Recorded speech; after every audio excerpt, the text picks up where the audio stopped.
ce shiur est dédié pour la réussite de Chai ben Kia, Tzipora bat Brouria et leurs enfants. La question de Ishaï. Ouais, concernant le cours de tout à l'heure, vous avez dit qu'on va monter au Lamaba, si Dieu veut, et que ça va être illimité le temps. Donc, éternel. Quand il y aura le Mashiach, du coup, qu'il y aura la Triataméchim, donc la résurrection des défunts, est-ce que on va pouvoir, du coup, le Olamaba, ça peut être illimité? Alors, il y a ici une petite confusion, il faut expliquer. Le programme est le suivant.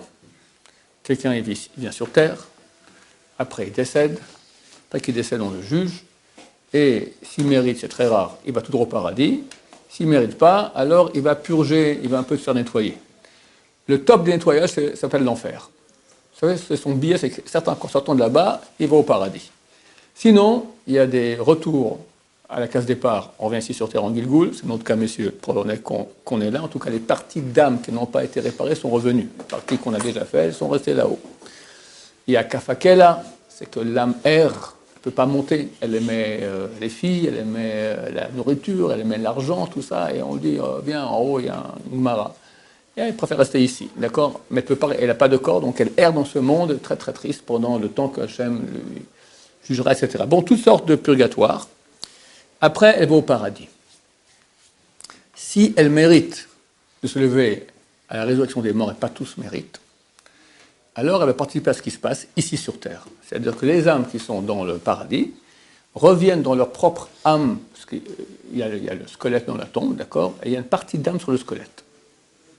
Hevla de Garma appelle ça le Zohar, d'accord, la chaleur des os, d'accord, c'est la partie la plus basse de l'âme qui reste sur les os, et l'âme qui était au paradis, elle revient avec une très, très grande puissance de lumière divine qui va permettre à cette âme qui est dans la tombe d'avoir la vie de nouveau.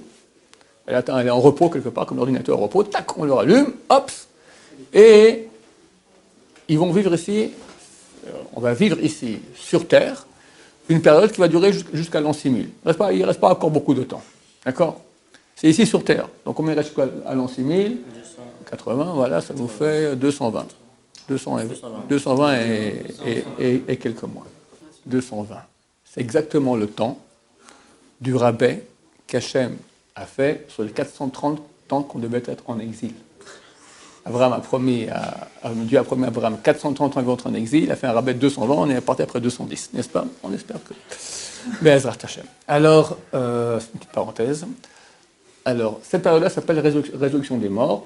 Il y a une divergence d'opinion. Est-ce que c'est carrément les os qui se lèvent avec la chair, on sera comme des gens normaux comme ça, ou on sera avec un corps de lumière? On a un corps, mais de lumière. Bon, ça, quand on le verra, on le saura.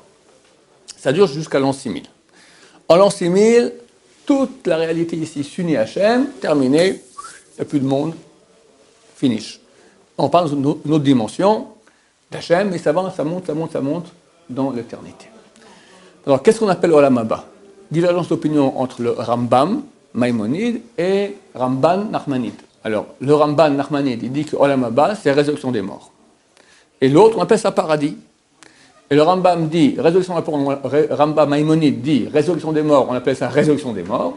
Et Olam Haba, on appelle ça le paradis. Donc les deux sont d'accord sur le programme. La question, est-ce qu'on appelle Olam Haba le monde ici de résurrection, ou le monde là-bas du paradis, ou qui aura après la résurrection des morts, lorsqu'on va tous s'unir de nouveau à Hachem? Alors ta question, c'est quoi maintenant?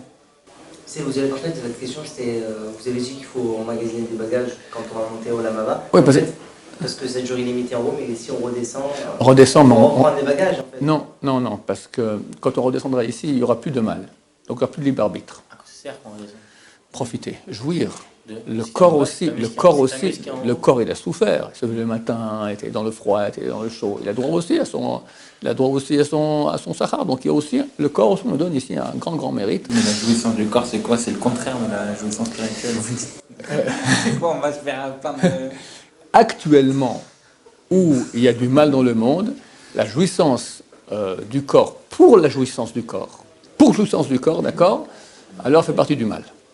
Une jouissance du corps qui est pour la sainteté, non. Shabbat, il y a une jouissance du corps, d'accord, c'est tout ce qui est fait pour la Kedusha. Aujourd'hui, c'est une mitzvah.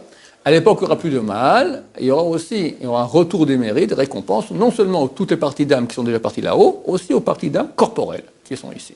Alors c'est là qu'il y aura le festin où ils vont manger Le Léviathan, je ne sais pas quand ça a eu lieu exactement ça. Ça se peut que c'est déjà ici. Et que ce sont des notions mystiques, d'accord. On va manger le Léviathan, le corps du Léviathan, les tzadikim, etc.